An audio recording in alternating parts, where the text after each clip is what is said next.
There was one girl who told me she was raped by her stepfather. I did deal with that one issue a student had where she did have sex, and they were both 6th graders. I had to grab her and pull her into the corner because she was pummeling this young man. Some kids are coming up one day and then they're down the next day depressed. So like I said, it's a lot of different situations that make the kids like that, I think.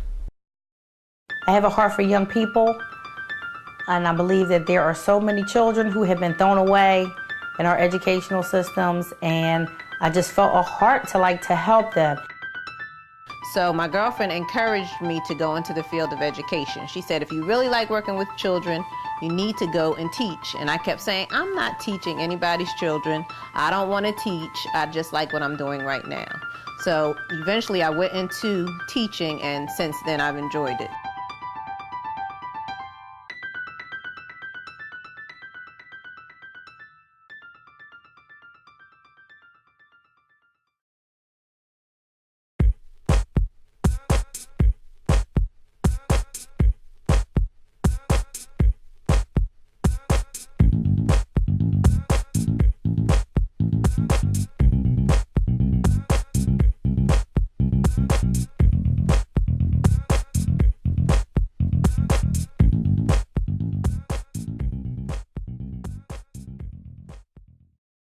Hi, I'm Claude Parker, president of Indelibly Etched Productions.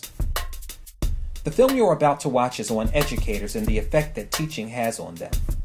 So why did I make this film? Well, we've all had teachers who've had a positive effect on us, but oftentimes they take too much of the blame when students go wrong and don't get enough credit when things go right. We hear people say they're lazy, only in it for a paycheck and benefits, and they don't care about the students. For the most part, this isn't true. Overwhelmingly, teachers do care. Too many times they're called out of their vocation and are required to be mother, father, judge, lawyer, doctor, confidant, friend, disciplinarian, and, oh yeah, teacher. All of which waters them down and takes them away from being the efficient and effective teachers that they were meant to be. As you watch this film, listen not just to what they say, but to how they say it and the passion behind it. Listen not just to the stories that they tell, but to how they're affected by them. And listen not just to the dismay which they exude, but to the caring behind it. Teachers do care. Teachers, this is what they have to say.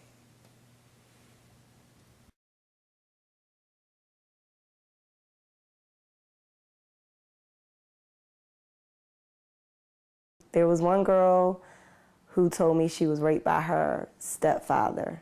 And this was after I would say I was her teacher for maybe 3 or 4 months. She transferred into the school late, and she was always in trouble, always, not really with me, because I just felt sorry for her, and this was before I knew about that. I felt sorry for her. I knew there was something to make somebody act the way she acted, because she would curse at the principal, she would curse at other teachers. It was just painful. It was painful because then she mentioned the pregnancy, and her mother took her to an abortion clinic because her mother didn't think she was ready to have a baby, and she said she really wanted to have the baby, and I don't know sometimes what to say, and sometimes you really can't say anything but be a listening ear and just show that you care about that person, you know, but it's rough. I did deal with that one issue a student had where she did have sex, and they were both 6th graders. We were outside on recess, and the young man walked up to the young lady and had words and hit her.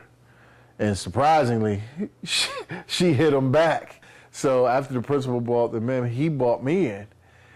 And what happened, they didn't want to talk, and the young lady flung up a note, and the principal took a look at the note and said, "Mr. Wilson, I think you should handle this."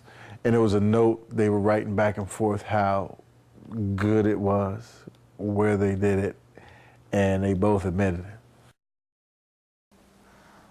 I gave them the assignment to argue both sides of a story. And she decided that she was going to argue about her sexuality. So on one side, she knew that she was wrong for being a lesbian because her grandmother had raised her in the church and she had found scripture in the word that substantiated why she shouldn't be. On the other side, that's who she felt she was. And I asked her, I said, well, what are you doing about that? And she said, well, I'm still struggling with it. I'm still struggling with it. And I thought that was really sad. A lot of times these young women would equate sex to the relationship where the males were just interested most times in the physical act of it. Right. But when that is over, there is still the emotional part that you're not mature enough to deal with. So you're not developing a sound you don't have a reasonable and safe way to deal with those emotions. So a lot of times, like, children may be the result, violent behavior may be the result, sexually transmitted diseases.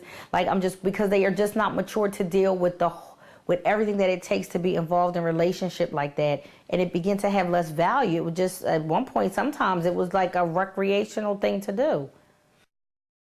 I think what guys tend to do most of the time, they go to each other, and they always don't get the right information, unfortunately, but they'll do that. But I'll tell my young men, okay, this is what you need to do. It's something they don't want to hear, but I'll tell them in a minute. And they need to make sure that, that they're not hurting the young ladies that they're seeing.